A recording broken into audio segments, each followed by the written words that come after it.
किसी को नहीं बख्शना चाहिए अगर कुछ गलत हुआ है तो, और वो न्यायिक प्रक्रिया पर भरोसा रखना चाहिए। उसके बाद में भी अगर लगे रिपोर्ट ठीक नहीं है तो जरूर उठाना चाहिए। ये प्रक्रिया को आप फॉलो नहीं करोगे और आपको लगता है कि ऐसे मुद्दे को उठाकर देश को गुमराह कर दोगे, ऐसे कुछ नहीं होता है। लगातार गौतम अडानी के मुद्दे पर सरकार पर हमला हो रहा है और जेपीसी की मांग हो रही है। ये कहा जा रहा है कि मोदी सरकार ने गौतम अडानी की बहुत मदद की है। उस पर अभी तक देश ने आपका पक्ष नहीं सुना है और आज मुझे लगता है कि ये बहुत महत्वपूर्ण सवाल है और ये मंच है जहां आप बता सकते हैं लोगों को। नहीं, मैं बड़ी स्पष्ट, हमें कोई कंफ्यूजन ही नहीं है इसमें। देश की सुप्रीम कोर्ट ने एक चीज का संज्ञान लिया, एक कमेटी बनाई है, 2 रिटायर्ड जजों की अध्यक्षता में कमेटी बनाई। उसके सामने सभी लोगों के पास जो तथ्य है वो रखने चाहिए। किसी को नहीं बख्शना चाहिए अगर कुछ गलत हुआ है तो, और वो न्यायिक प्रक्रिया पर भरोसा रखना चाहिए। उसके बाद में भी अगर लगे रिपोर्ट ठीक नहीं है तो जरूर उठाना चाहिए। ये प्रक्रिया को आप फॉलो नहीं करोगे और आपको लगता है कि ऐसे मुद्दे को उठाकर देश को गुमराह कर दोगे, ऐसे कुछ नहीं होता है। जनता भली भांति जानती है, आरोप तब चिपकते हैं कि व्यक्ति का कंडक्ट, पास्ट का जीवन उस आरोप के अनुरूप हो। इस तरह से आरोप नहीं चिपकते हैं। लेकिन अगर सुप्रीम कोर्ट ने इसे सुनवाई के योग्य माना, सुप्रीम कोर्ट ने अगर इसे जांच करवाने के योग्य इस मुद्दे को माना, तो आप भी फिर सरकार भी अपनी ओर से कोई जांच करवा सकती थी, सेबी को कह सकती थी। और किसी सुप्रीम कोर्ट ने भी सेबी को कहा है, सेबी ने अपने हलफनामे में कहा है, एक मिनट, सेबी ने अपने हलफनामे में कहा है कि हम जांच कर रहे हैं। सुप्रीम कोर्ट ने भी कहा है कि ये जांच एक पैरेलल चलेगी, आप भी जांच कर एक रिपोर्ट सुप्रीम कोर्ट को दीजिए। सेबी को कहा ही है और सेबी ने यह भी कहा है कि हम जांच कर रहे हैं। राहुल गांधी को ऐसा लगता है कि ये मुद्दा उठाकर उन्होंने आपकी किसी दुखती रग पर हाथ रख दिया है, ऐसा कॉन्फिडेंस है उनको। देखिए, अब राहुल गांधी के बारे में मैं इतने बड़े मंच पर कोई सार्वजनिक टिप्पणी करना नहीं चाहता। सबको खुशफहमी में रहने का अधिकार है और रहना चाहिए।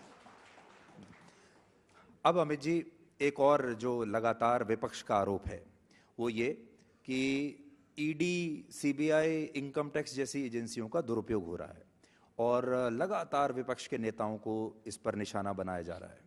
इस पर आप क्या कहना चाहेंगे?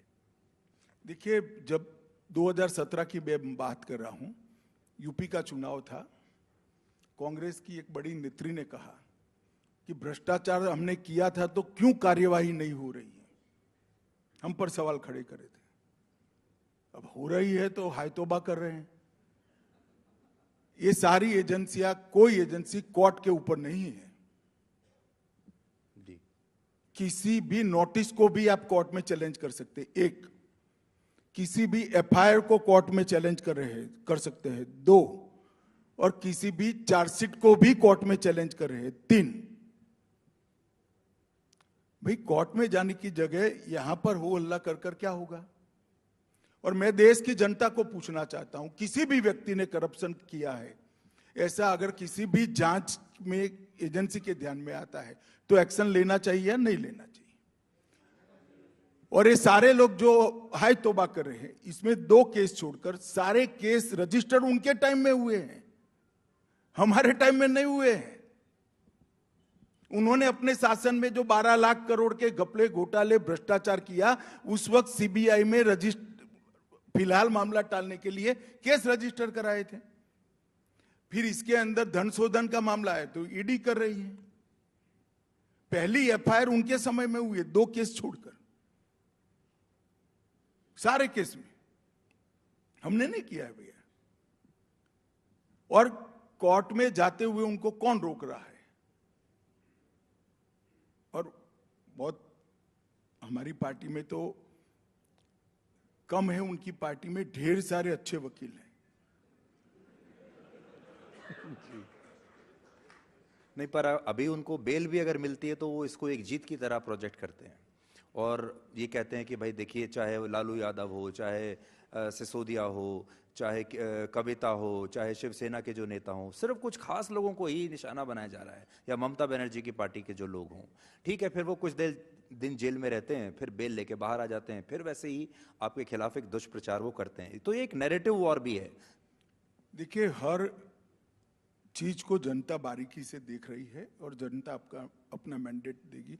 मैं मेरी पार्टी और मेरी सरकार की ओर से निश्चित रूप से कह रहा हूं, एजेंसियां स्वतंत्र रूप से काम कर रही है, इसमें कोई दखल किसी का नहीं है। और मेरा सभी से यह अनुरोध रहेगा कि आप न्याय के रास्ते का रुख अख्तियार करिए, यही सही रास्ता है। एक अमित जी, एक बात होती है टाइमिंग। जब हम टाइमिंग की बात करते हैं तो बहुत सारे लोग टाइमिंग, किसी भी एक्शन को टाइमिंग से जोड़ते हैं कि ये फेयर था या नहीं फेयर था। जैसे मान लीजिए बीबीसी ने सरकार के खिलाफ कोई डॉक्यूमेंट्री दिखा दी, तो कुछ हफ्तों के बाद उनके ऊपर आईटी की कार्रवाई हो गई। नहीं, मैं तो डॉक्यूमेंट्री के टाइमिंग पर सवाल उठाता हूं। 2002 की घटना 2023 में चुनाव के अगले साल दिखाने का क्या मतलब है? भाई बताओ, कोई मतलब है? ये पूरी घटना 2002 की है। चुनाव है 2024 में, आप 2023 में देखा, तो आप इसके टाइमिंग की क्यों बात नहीं कर रहे हो भाई? और जहां तक ये इनकम टैक्स के टाइमिंग की बात है, मैंने भी पूछा किसी को, ये 3 साल से इनके साथ कॉरेस्पॉन्डेंस हो रहा है। अब कोई अपने आप को कानून से ऊपर मानेगा तो कोई नहीं है कानून के ऊपर। सबने कानून के हिसाब से चलना पड़ेगा और आगे बढ़ना पड़ेगा।